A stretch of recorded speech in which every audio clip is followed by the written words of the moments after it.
your boy Scepterpan. Yes, and I'm gonna fucking show you the way to the world, and I'm gonna show you how to fucking perform black magic like I'm Anton Sandler the motherfucking Vey.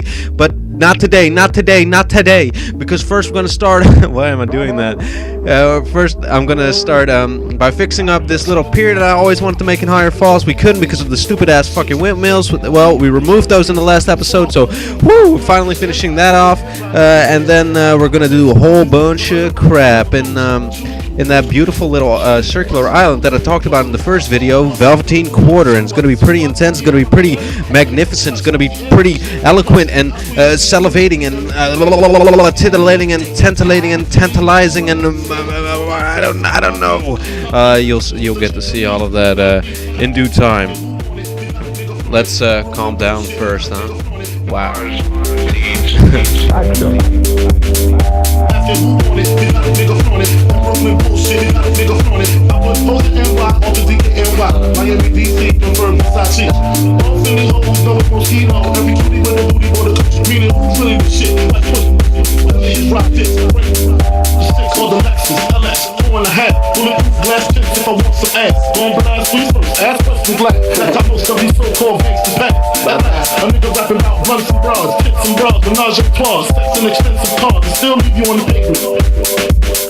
Biggie, biggie, biggie, can't you see? Sometimes your words just hypnotize me, and I just love your flashy ways. Guess that's why they broke in your soul pay. Biggie, biggie, biggie, can't you see? Sometimes your words just hypnotize me, and I just love your flashy ways. Guess that's why they broke in your soul pay. Biggie, biggie, biggie, can't you see? Sometimes your words just hypnotize me, and I just love your flashy ways. Guess that's why they broke in your soul pay. Biggie, biggie, biggie, can't you see? Sometimes your words just hypnotize me, and I just love your flashy ways. Guess that's why they broke in your soul. Yeah, thank you, Notorious B.I.G., I guess. Yeah, it's a really off-kilter hip-hop song, isn't it? Kind of reminded me of the Kendrick Lamar album, The Pimp a Butterfly. When the four corners of this cocoon collide. Yeah, that album is sick. You should check that out, by the way. If you haven't heard of it and you like hip-hop, that shit's like game-changing. If you haven't heard of it, man, I don't know where you've been. That shit's off the wall. Everybody's talking about that. Anyway, for a while actually already. But yes. Here, right here in the flipping center, we're going to build the cathedral that you saw in the first opening shot and in the thumbnail of this video. And this is what I've always been planning. To me, the idea, because I could tell you actually. Let's do that. Well, what is he talking about? Okay, so in the beginning, how did I come up with Scepterpan? Scepterpan used to be nothing more than a city name that I came up with whenever I played Civilization 5. Yeah, that sounds stupid, doesn't it? It is. But at least that's my humble beginning. So Scepterpan used to be the city, and the idea was that Scepterpan, because I always tried to create lore, so I had more to do than besides playing the game, kind of creating its own story around it, with my designs and whatnot, or my ideas in place. The idea was that, so I'm going to say it now, Scepterpan City would be the city where the prophet of the religion that I usually founded would die, or it was also the first city usually that where my religion spread to.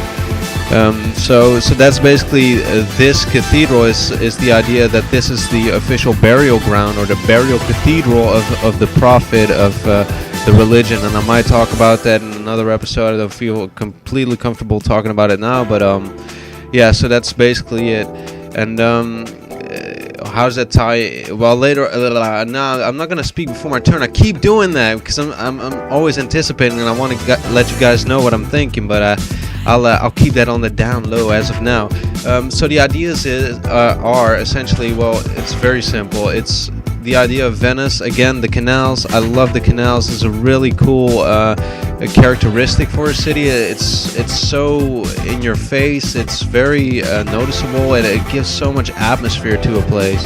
Especially if you go along the Seine, for instance, in Paris, and I'm sure that Venice is like this as well, but I've never been there. It always looks a little crowded in pictures.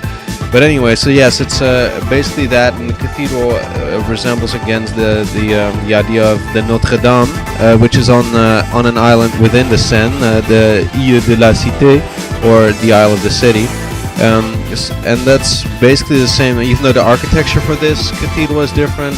Obviously, the cathedral in Paris, the Notre Dame, is obviously a Renaissance-esque building that has been rebuilt in the 1800s somewhat, a little bit. It's reconstruction, but never mind. This is a different kind of construction. It doesn't use the standard Gothic construction-wise, and that's because it's the Basilica of Esztergom, and I guess that's more of an Eastern European style, more akin to the Greek, which is probably why it has a dome on top.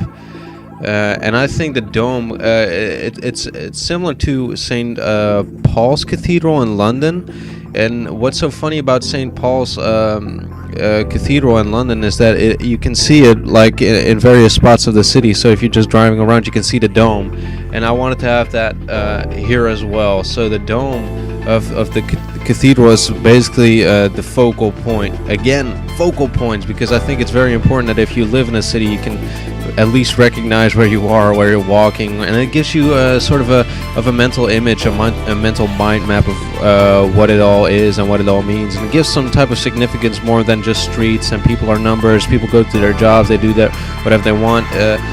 So yeah, this whole Velveteen Quarter district is basically just leisure upon leisure and pleasure on pleasure. And I always change in between leisure and leisure. I never like saying leisure. It makes me think of tracksuits and stuff. But anyway, yes. So right now, as you can see, as we're flying through incredible speeds, we're doing a lot of the detail work here to really brighten up the area and give it a more tone and give it more identity. Because if you're just gonna pop into builds, it's gonna be very bare bones, as with all of the other things that I build. And yeah, so that's essentially what we want. Starting to lay in some infrastructure. I want to use a lot of bus roads or lanes. I don't know what you call them. They're lanes specifically designated and utilized by buses, and I suppose other utilities when need arises as well. But that's basically the usage of them. So I want there to be very little traffic. And for that, I'm also going to make public transit in this city for free, and there's going to be a metro system in place as well. But I'm not going to get to that in this video just yet, and then I'll keep you pending on that, and I'll probably have it done by the next episode. So no haste. Whew. My, I talk a lot, don't I? That's the funny thing, is that I changed tone so quickly, like episode 6 I was all drowsy and shit, and now I'm like, I don't know, I'm really excited for this one, because I feel like I'm actually getting somewhere with building a city. It's something that I can be really happy with, essentially. But I'm gonna let my friend Lorenzo sing. Really loving the Lorenzo's music tracks, so I guess I'll give them their due respect by letting them play their song.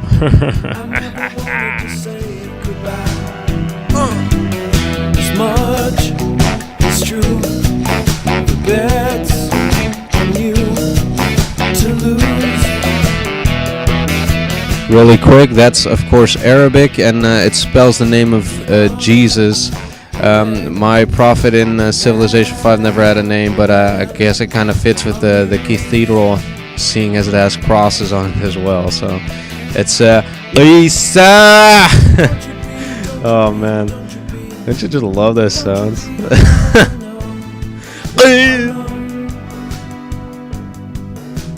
And these are all the initial letters. So it's non-connective because Arabic is a cursive written language, of course, and these are just the initial letters, which is how calligraphy is usually written. As you can see, that's an example of Arabic calligraphy using different forms of letters. I don't know if I should give you an Arabic lesson or not, because it might be overbearing, but Arabic, essentially, I want to explain this. It has 3 positions, like every letter has 3 forms to it, which doesn't really apply, but that's just to get the idea across. It's so basically it has an initial form, a medial form, and an ending form.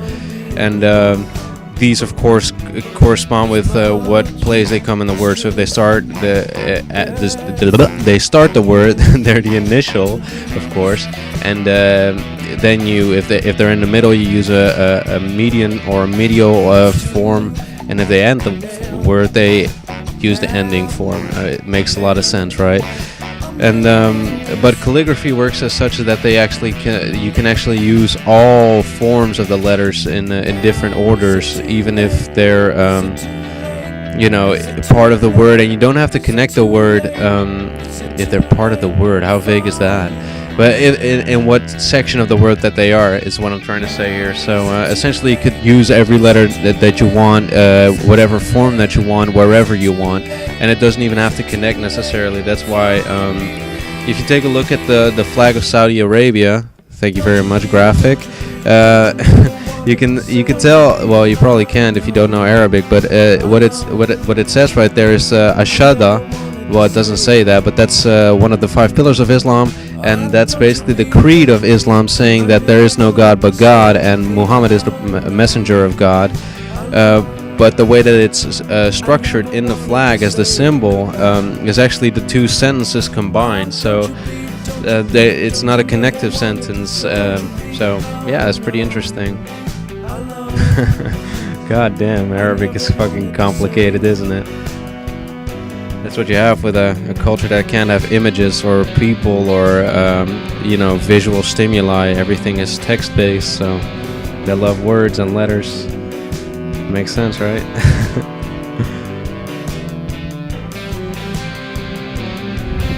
And yeah, I spent so much time actually doing details on this part of the city, like just the cathedral, and basically everywhere else. I just added palm trees and trees upon trees and parks and all forms of infrastructure. I added the bus lanes. I did metro lines later on. I did I started on that, and I did the train tracks. I did basically all the infrastructure and all the utilities. And I'm already like, I didn't get done with it very fast, but I had so much footage of me just trying to figure out designs, and I didn't really want to bother y'all with that. So I didn't. So that's why this video is a little shorter.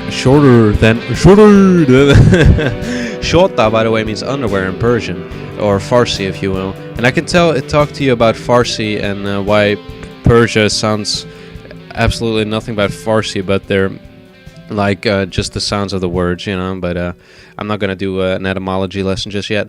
The other building that you can see like right at the bottom there is the amphitheater. There you have it. It's more in center now. The amphitheater is I wanted to use it in the Old Town district, but I think it fits better here because I think it simply does. Because the location on it is very good. It's one of the quietest neighborhoods. There's very little traffic because of all the here you see the bus lanes and whatnot.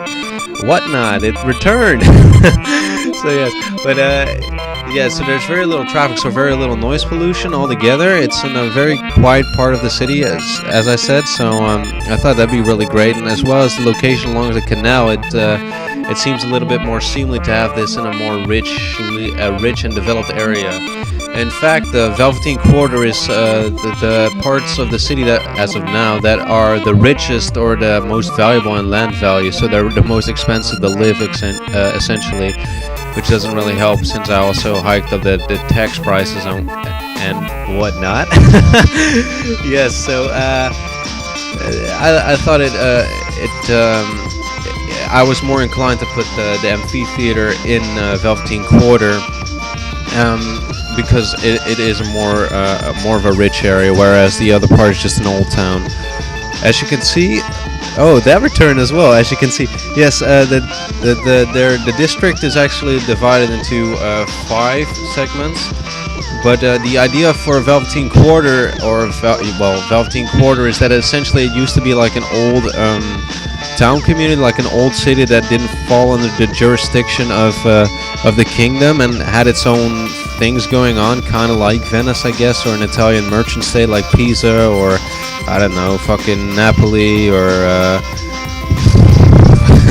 so many different ones, Tuscany, and I don't even know why I'm listing these up. but Venice essentially Genova, or whatever you want to call it. Sure, it has nothing it has no bearing on what I'm trying to say here, but I'm actually losing track of what I was trying to say. But yes, the city of Velveteen Quarter was supposed to be its own little jurisdiction area, and it's actually later got named after the segments of the city that were divided by profession. So you had several sections of the city that were divided in several ways of making very rich products. Like, it was the most developed area in the region.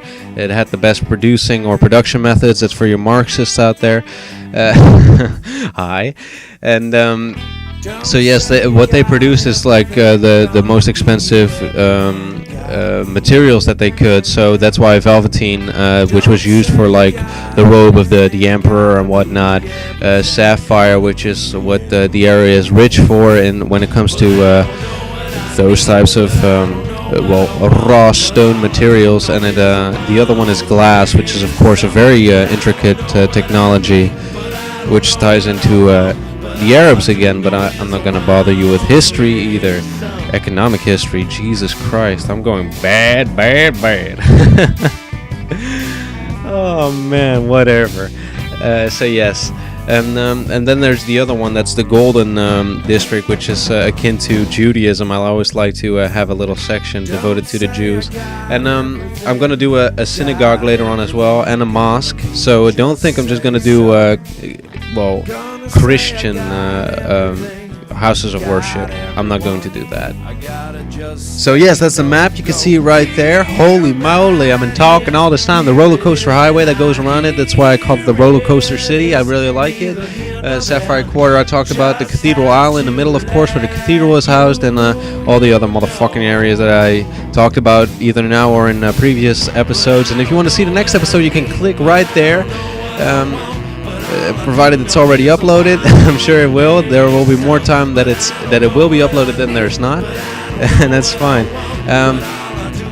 The video is already over. I mean, the last part is just going to be cinematic shots. I hope you had a great time watching this video, and I love you very much. You're my favorite, man. Thank you so much for fucking watching. I love you, and I hope to see you as soon as possible.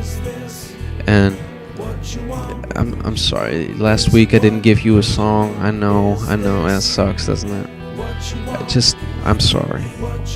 I love you.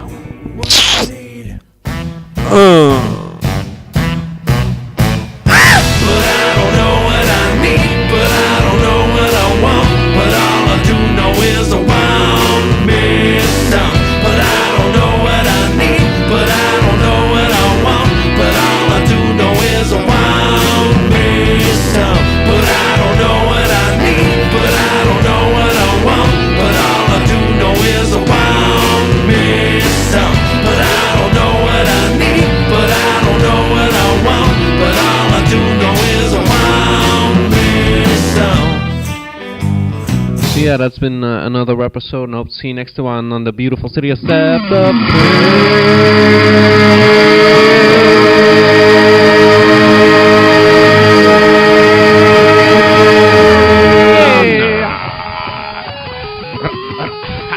And don't forget to love you like I love you, or love yourself like I love you. Man, you're beautiful.